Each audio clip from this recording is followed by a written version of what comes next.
Hello friends, स्वागत है आपका आपके अपने लीगल चैनल सोच पर प्रहार में। मैं हूं एडवोकेट सनी शर्मा और दोस्तों आज के इस वीडियो में बहुत ही इंपॉर्टेंट जानकारी आपको देने वाला हूं। दोस्तों पिछले काफी समय से मैं जिन लोगों से भी बात कर रहा हूं या फिर जिनके कमेंट्स पढ़ रहा हूं उनमें से बहुत सारे कमेंट्स ऐसे आए हैं और बहुत सारे लोगों ने पर्सनली मुझे कहा है कि सर हमारे जो ससुराल वाले हैं वो हमको धमकाते हैं, और कई मामलों में ऐसा भी हुआ है कि ससुराल वाले घर पर आए और घर पर आकर के लड़के की पिटाई करी। अब दोस्तों ऐसे क्राइम, और ये तब की बात बता रहा हूं जहां पे लड़की मुश्किल से 10 दिन या 15 दिन या महीना भर अपने ससुराल में रही है और उसके बाद अपने मायके चली गई है। अब कोई मतलब नहीं है, लेकिन जब पति ने कोशिश करी लड़की को वापस लाने की तो वापसी में लड़की के परिवार वालों ने मिल करके लड़के को पीटा। एक मामला मेरे पास कुछ दिन पहले आया था, उसमें ईंट उठा करके लड़के के सिर पर मार दी थी, लड़के का सिर फट गया था। आप तभी तक हाथ जोड़ सकते हैं जब तक सामने वाला इस काबिल है कि वो आपकी बात को समझ सके। लेकिन दोस्तों जब इस प्रकार के जानवर जो किसी दूसरे के दुख दर्द को समझ नहीं सकते, जो किसी पर इस प्रकार का वार करते हैं, किसी का सिर फाड़ देते हैं या किसी को जान से मारने का प्रयास करते हैं, तो ऐसे लोगों के लिए आपकी सोच क्या हो सकती है। तो ऐसे अमानवीय कृत्य के लिए आपके पास क्या कुछ कानून है, आज मैं कुछ ऐसा बताने वाला हूं कि यदि आपके ऊपर इस प्रकार का कोई हमला होता है या इस प्रकार का कोई अटैक होता है तो क्या आप वापसी में उनके ऊपर अटैक कर सकते हैं। आपने सुना होगा दोस्तों, हमको सबको सेल्फ डिफेंस का अधिकार होता है। तो ये जो सेल्फ डिफेंस का अधिकार हमें मिला है, क्या हम इसका प्रयोग कर सकते हैं या हमें करना चाहिए नहीं करना चाहिए। क्योंकि दोस्तों मैं अपने हर वीडियो में कहता हूं कानून एक अलग बात है, लेकिन कोर्ट उसको कैसे एंटरटेन करती है ये एक अलग बात है, ये एक अनुभव की बात है। तो जो भी व्यक्ति कोर्ट के अंदर काम करते हैं, मैं हूं या और कोई वकील साहब हो जो काफी समय से कोर्ट में काम कर रहे हैं, उनको इन चीजों का ज्ञान होता है कि भाई कोर्ट कैसे काम करती है। तो अगर आप ये समझ जाएं कि कोर्ट कैसे काम करती है तो आप अपनी तरफ से कोई भी ऐसे स्टेप नहीं लेंगे। और अगर आप केवल किताबों को पढ़ करके किताबी ज्ञान के बेस पर कोई भी स्टेप लेते हो तो डेफिनेटली आगे जाके आप स्टक हो जाओगे। इसलिए दोस्तों कानून पढ़ना एक अच्छी बात है, उससे आपको एक अवेयरनेस मिलती है, लेकिन आप ये बिल्कुल मत समझिए कि जो कानून आपने पढ़ा है वो कानून एज इट इज कोर्ट के अंदर वैसे ही चलेगा। अब दोस्तों एक जजमेंट आया था रजनीश वर्सेस नेहा नवंबर 2020 में।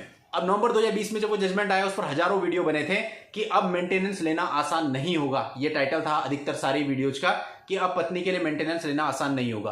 तो दोस्तों मैंने उस पर वीडियोस 2 दिन लेट बनाई थी जब वो जजमेंट आया था। तो मैंने वो वीडियोज भी देखे लोगों के, जो लोगों ने डाले, जो सुप्रीम कोर्ट का जजमेंट आया था उसको भी एनालाइज किया, और मैंने एक वीडियो बनाया था कि ये जो वीडियो है जिस पर पति खुश हो रहे हैं ये पतियों के लिए आगे जाके सरदर्द बनेगा और ये पतियों के खिलाफ है। इस वीडियो को मैंने 2 पार्ट में बनाया था जिस पर बहुत ज्यादा लोगों ने नेगेटिव कमेंट किए थे। उस समय मेरा चैनल इतना ज्यादा बूस्ट भी नहीं था, बहुत नेगेटिव कमेंट आए थे कि पूरी दुनिया के वकील साहब जिसको अच्छा बता रहे हैं, ये वकील साहब ऐसे हैं जो इसको बुरा बता रहे हैं, इन्हें कुछ पता नहीं है, इन्हें कुछ नॉलेज ही नहीं है।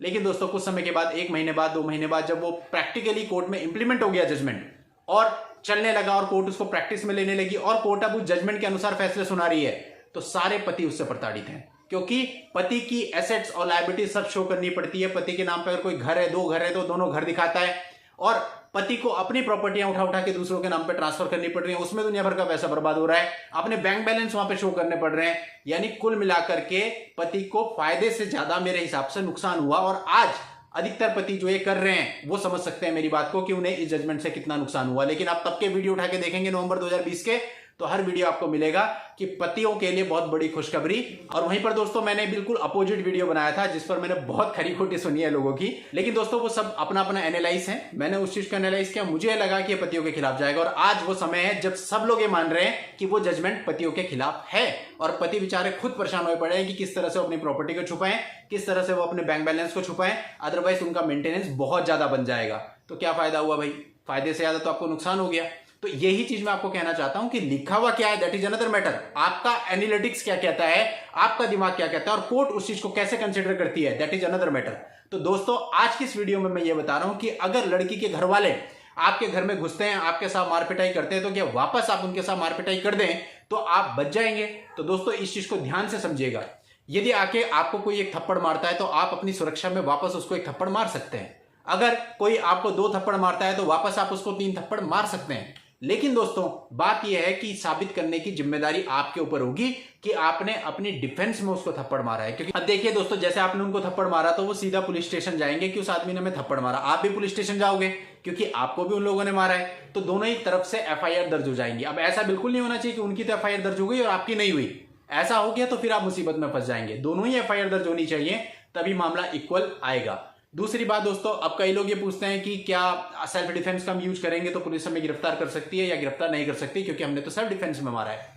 अब दोस्तों हम बात करते हैं कि यदि कोई आप पर हमला कर रहा है और आपने भी उस पर हमला कर दिया और ये लगा लीजिए उसको गंभीर चोट पहुंच गई और वो उसकी जान जाने वाली थी पर वो किसी तरह से बचा, तो आप पे लगेगा चार्ज सेक्शन 307 ऑफ आईपीसी, यानी कि अटेम्प्ट टू मर्डर का चार्ज आपके ऊपर लग गया। अब दोस्तों ये नॉन बेलेबल धारा है, इसके अंदर तुरंत अरेस्टिंग है।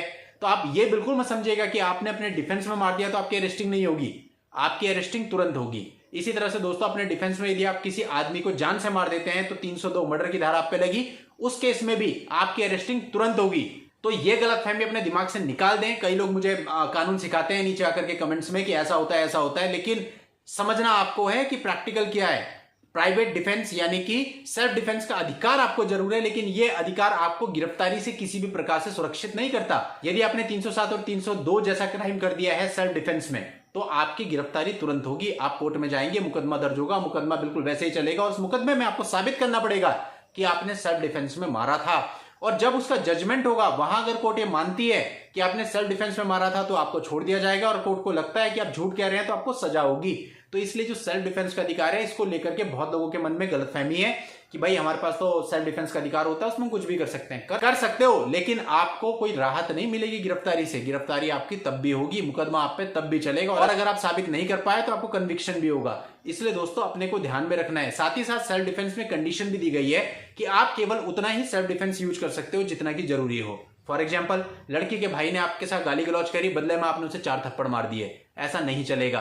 अगर वो आपसे केवल अभद्र भाषा का यूज कर रहा है तो आप उसे रोकने के लिए जितना बल जरूरी हो उतना ही बल प्रयोग करेंगे, ऐसे नहीं कि आप उसके ऊपर हाथ उठा देंगे।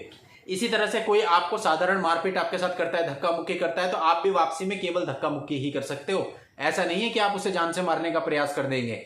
तो ये सेल्फ डिफेंस नहीं माना जाता दोस्तों। सेल्फ डिफेंस में ये कंडीशन है कि आप उतने ही बल का प्रयोग करेंगे जितनी की आवश्यकता है। अगर कोर्ट को लगता है उससे ज्यादा आपने बल का प्रयोग किया तो फिर ये सेल्फ डिफेंस नहीं माना जाएगा और आपको सेल्फ डिफेंस के कानून का कोई भी फायदा नहीं मिलेगा। अगर दोस्तों कोई आपके घर में घुस जाता है, जैसे कि लड़की वाले अधिकतर करते हैं, जोर जबरदस्ती से आपके घर में घुसते हैं, कई बार कोई आपके घर में चोरी कर लेता है, कई बार कोई रॉबरी कर लेता है, ट्रेसपासिंग होती है, इन सारी चीजों में ही आपको सेल्फ डिफेंस का अधिकार है।